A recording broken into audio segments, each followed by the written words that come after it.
বিপর্যস্ত বাংলাদেশ। ভারী বৃষ্টির জেরে একাধিক জেলায় বন্যা পরিস্থিতি সৃষ্টি হয়েছে। সিলেট, কুমিল্লা, ফেনী, লক্ষ্মীপুর সহ পূর্ব সীমান্ত লাগোয়া জেলাগুলি প্লাবিত হয়েছে এবং যার জেরে সমস্যায় পড়েছেন বহু মানুষ। ডুবে গিয়েছে বিঘার পর বিঘা জমি, বাড়ি ও রাস্তা। তবে প্রশাসনের তরফে আগেই উদ্ধার কাজ শুরু করে দেওয়া হয়। অভিযোগ, সবাইকে উদ্ধার করা হচ্ছে না। মূলত হিন্দুরা কোনো সহায়তা পাচ্ছেন না বলে অভিযোগ।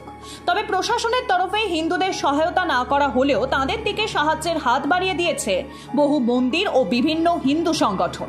জানা গিয়েছে, একাধিক মন্দিরের তরফে বন্যা বিধ্বস্ত এলাকা থেকে হিন্দুদের উদ্ধার করে তাদের ত্রাণ শিবিরে আশ্রয় দেওয়া হয়েছে। বিভিন্ন জায়গা থেকে তাদের নৌকা বা অন্য উপায়ে উদ্ধার করা হচ্ছে, বিলি করা হচ্ছে ত্রাণ সামগ্রীও। অনেকে আবার প্রশাসনের সহযোগিতা না পেয়ে নিজেরাই প্রাণের ঝুঁকি নিয়ে বন্যা বিধ্বস্ত এলাকা থেকে নিরাপদ স্থানের উদ্দেশ্যে রওনা দিচ্ছেন।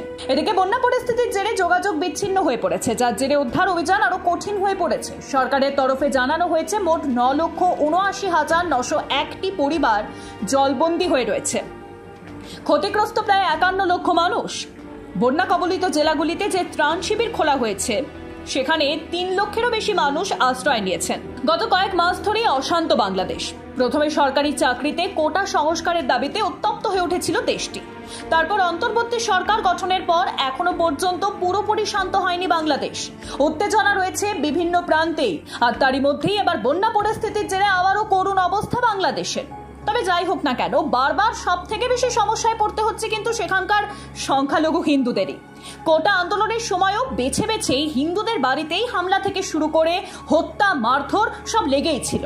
আর এবার বন্যার সময় হিন্দুদের উদ্ধার না করার অভিযোগ উঠল সরকারের বিরুদ্ধে। এক কথায় বাংলাদেশ যেন হিন্দুদের কাছে দুঃস্বপ্নে পরিণত হয়েছে। Bureau report, Ritam Bangla.